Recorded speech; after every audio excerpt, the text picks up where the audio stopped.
Yeni bir videodan herkese tekrardan selamun aleyküm. Bugün de yine gündemdeki gelişmeleri sizlere aktarmaya devam edeceğim. Kıymetli dostlar, bugün ilk olarak hep birlikte bir Milli Savunma Bakanlığımız Suriye'de terör örgütü YPG PKK'nın son durumuna ilişkin ve F-35 sürecine dair önemli açıklamalar gelmişti. Detaylar isterseniz karşımıza bir gelsin. Kıymetli dostlar, Milli Savunma Bakanlığımız bugün ilk olarak Suriye'deki son duruma değinmişti. Diyordu ki SDG, ademi merkeziyetçilik ve federalizm taleplerini dile getirmeye devam etmekte ve merkezi otoriteye entegre olma konusunda adım atmamaktadır. Daha önce de vurguladığımız gibi SDG'nin bu tavrı Suriye'nin toprak bütünlüğüne ve istikrarına zarar vermektedir. Suriye hükümeti ile tek devlet, tek ordu ilkesi doğrultusunda yakın işbirliğini sürdürüyor, entegrasyon sürecini yakından takip ediyoruz. Suriye hükümeti birlik ve bütünlüğü için bir inisiyatif almaya karar verirse Türkiye ona destek olacaktır diye Suriye konusundaki açıklamalar son bulmuştu. Devamında F-35 tedariğine ilişkin deniliyordu ki Hava Kuvvetleri Komutanlığımızın ihtiyaçları doğrultusunda milli uçağımız Kaan hizmete girinceye kadar gelişmiş teknolojiyle donatılmış modern savaş uçaklarının envantere alınması, envanterin çeşitlendirilmesi ve caydırıcılık kapasitelerinin artırılması faaliyetleri sürdürülmektedir. Katsa yaptırımlarının kaldırılması durumunda ABD ile savunma sanayi işbirliğinin ivmesinin artacağını değerlendiriyoruz. Söz konusu yaptırımların kaldırılması ve F-35 tedariği konusunda çalışmalar devam ediyor diyordu Milli Savunma Bakanlığı. İlk olarak kıymetli dostlar, Milli Savunma Bakanlığımız eğer ki Suriye yönetimi, Ahmet Şara yönetimi SDG bir operasyon yapmaya karar verirse Türkiye bu kararın arkasında duracaktır. Gereken desteği verecektir mesajını bugün net bir şekilde paylaştı Milli Savunma Bakanlığımız. Bileceğiniz üzere terör örgütü YPG PKK'ya bir gün vermişti Türkiye. Şu vakte kadar hallettin diyordu. O gün geldi çattı kıymetli dostlar. Bugün 31 Aralık 2025. 2025 yılının son günü. Bundan sonraki süreçte ben daha önce belirtmiştim. Artık Suriye yönetimi yavaş yavaş Suriye'nin kuzeyine operasyon başlatabilir her an ve Türkiye'de açık bir şekilde zaten belirtmişler. Destek olacak bu süreçte. Akabinde Milli Savunma Bakanlığımız Amerika Birleşik Devletleri ile Katsa ve F-35 görüşmeleri devam ediyor demiş. Hazır şimdi F-35 demişken kıymetli dostlar, malumunuz şimdi Trump Netanyahu'nun yanındayken Türkiye'ye F-35'ler verilecek mi diye bir soru yöneltilmişti kendisine.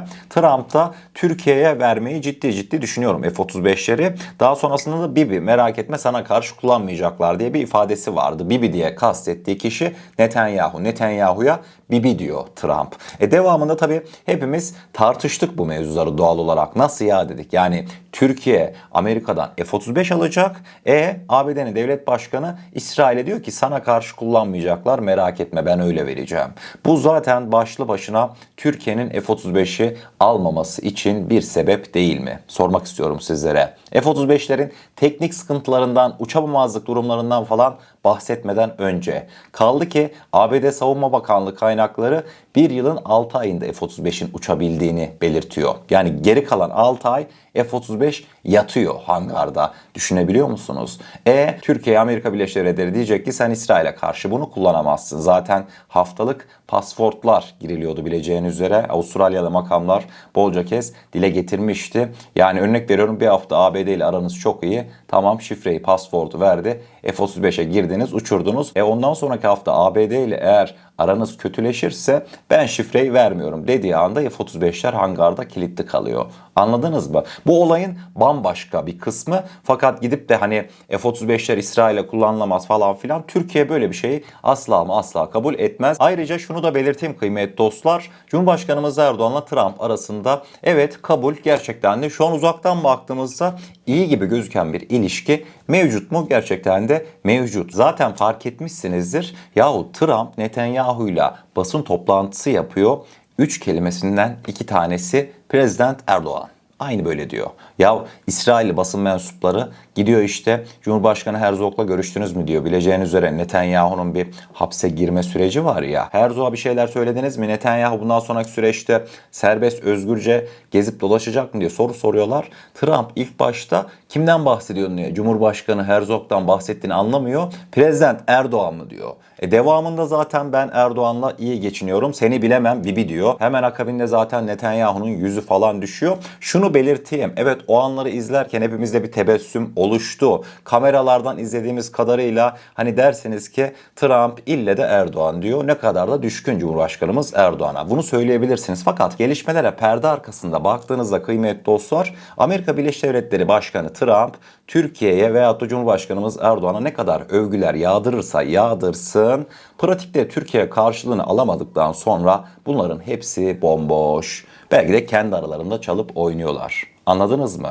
Trump nerenin tilkisi? Bu gelişmeleri bence bu şekilde yorumlamak lazım. Türkiye istediğini almıştır masada. Devamında Trump da Cumhurbaşkanı Erdoğan benim dostumdur diyordur. Bu sefer deriz ki evet gerçekten de araları iyi. Çünkü Türkiye işte F-35'i istemişti. Katsalar kalksın demişti. F-16 istemişti. F-110 motorları istemişti. Amerika Başkanı da bunları verdi. Çünkü niye? Cumhurbaşkanımızla arası iyiydi. Bundan dolayı Trump sözünün eridir diyebiliriz. Ama pratikte hiçbir şekilde Türkiye'nin pek de istediği şeyler yaşanmazken Trump işte Cumhurbaşkanımız Erdoğan'la yatıp kalksın. Bence pek de bunlara aldanmamak gerek. En azından benim yaşanan gelişmelere yorumlarım bu şekilde. Yine görüşlerinizi alt kısımda belirtebilirsiniz diyorum ve hemen devamında yine mevzudan kopmayaraktan ne demiştim biraz önce? Trump basın toplantısında Netanyahu'ya yani Bibi'ye seslenerek merak etme Bibi Türkiye F-35'leri sana karşı kullanamayacak demişti değil mi? İşte bu olayın Yunanlara valla güler misiniz, ağlar mısınız? Çok değişik bir yansıması oldu kıymetli dostlar. Yunanistan'ın eski Dışişleri Bakan Yardımcısı Yannis Valinakis, Trump'ın Türkiye ve F-35 açıklaması sonrasında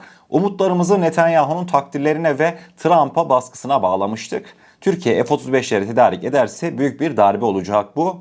Türkiye'nin F-35 tedarik etmesi elbette Yunanistan ve özellikle İsrail için olumsuz bir gelişme olacak. İsrail bu gelişmeye karşı bizden bile daha fazla mücadele ediyor. Trump F-35'lerin İsrail'i tehdit etmeyeceğini söyledi. Son olarak da kıymetli dostlar buraya lütfen dikkat edin, ben bayağı bir gülmüştüm. Diyordu ki eski Yunanistan Dışişleri Bakanı Yardımcısı, Trump F-35'lerin İsrail'i tehdit etmeyeceğini söyledi.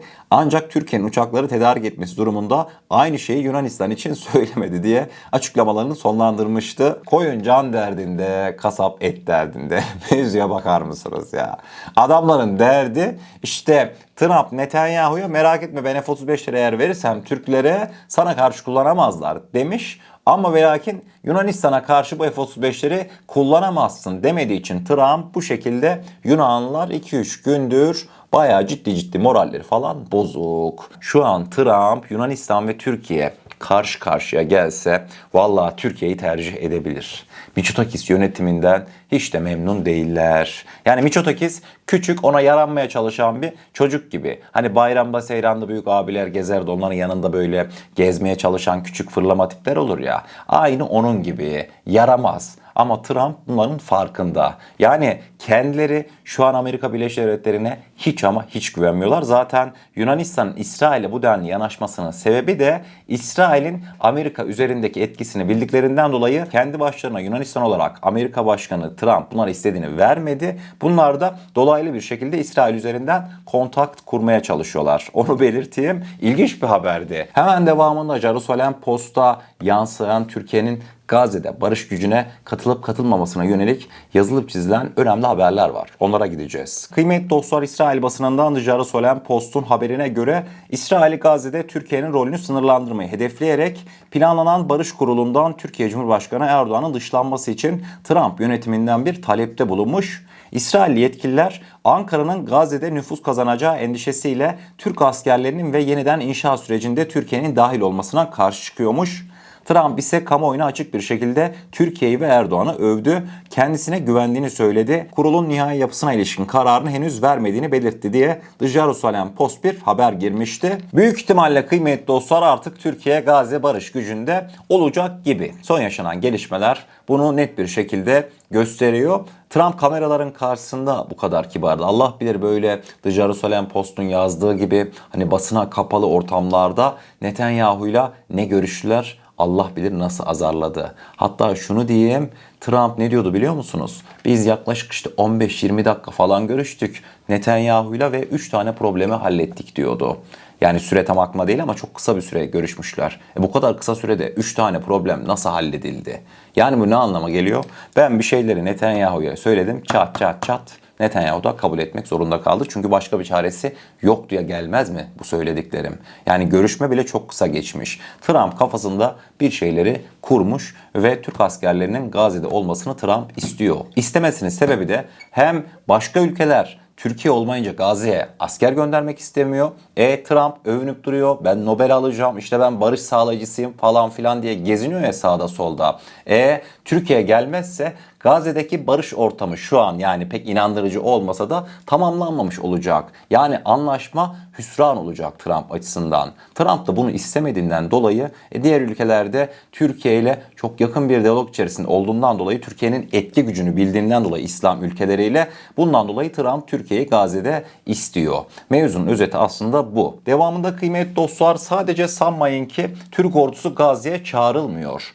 Bir diğer yandan Yemen'e gidelim mi? Bileceğiniz üzere Suudi Arabistan ve Birleşik Arap Emirlikleri karşı karşıya geldi. Allah Allah, nasıl böyle bir şey oldu demiştik. Fakat kendi aralarındaki iç pazarlıkları sonunda kızıştı ve birbirlerine şu an zıt bir şekilde ilerliyorlardı. Suudi hesaplar, Suudi Arabistan'ın ciddi etkiye sahip sosyal medya hesapları dünden beridir Türkiye'yi Yemen'e, Türkiye'yi Suudi Arabistan'a destek vermeye çağırıyor. Yanlış duymadınız. Evet kıymetli dostlar, görmüş olacağınız üzere Suudi Arabistan'ın gerçekten de oldukça takip edilen sosyal medya hesapları Suudi Arabistan'ın Yemen'de Birleşik Arap Emirlikleri'ne ve dolayısıyla İsrail'e karşı kullanabileceği en güçlü kozlarından birisi şudur: Türklerin devreye girmesiyle dengeler tamamen değişecek diye Cumhurbaşkanımız Erdoğan'ın fotoğraflarını bu şekilde paylaşmaktaydı Suudi hesaplar. Hemen devamında Cumhurbaşkanımız Erdoğan'ın etki düzeyinin yüksek olduğu ülkelerde bu şekilde gösterilmişti. İşte Bin Zayed'le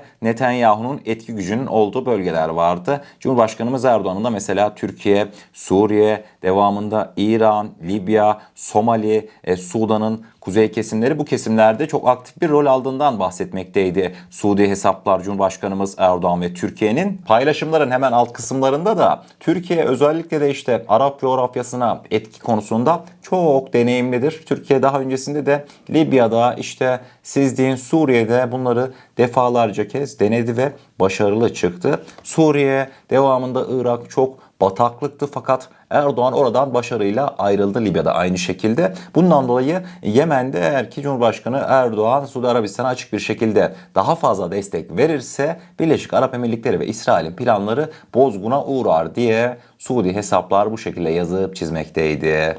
Yine geldiniz mi o kadim Osmanlı'nın kucağına? Geçmişe de bir gittim O zamanında bizlere gerçekleştirmiş oldukları eylemler de ufaktan bir aklıma geldi. Biz oralardan çıkartacağız diye canları çıkmıştı. Bugün canları çıkarcasına bizi çağırıyorlar. Niye? Kendi aralarına dahi nifak girdi. Olayın özeti budur. Bugün soru olarak kıymetli dostlar, bileceğiniz üzere 2025 yılının son günündeyiz. Roketsan'dan da 2025 yılının bitişi, 2026 yılının başlangıcına dair çok dikkat çekici bir Tayfun paylaşımı gelmişti. Bileceğiniz üzere Türkiye'nin ilk hipersonic füzesi Tayfun Blok 4'ün ne zaman atış testinin görüntülerinin yayınlanacağı merak ediliyordu. Yapılan paylaşımda Roketsan yeni yıla yeni başarılarla 2026'da daha net tayfunlar esecek diyordu. Fakat özellikle de böyle takvim gibi bir şey koymuşlar. Hemen böyle Tayfun Blok 4'ün ucundaki kısma dikkat ettiniz mi? Yanlış görmediysem yani şöyle bir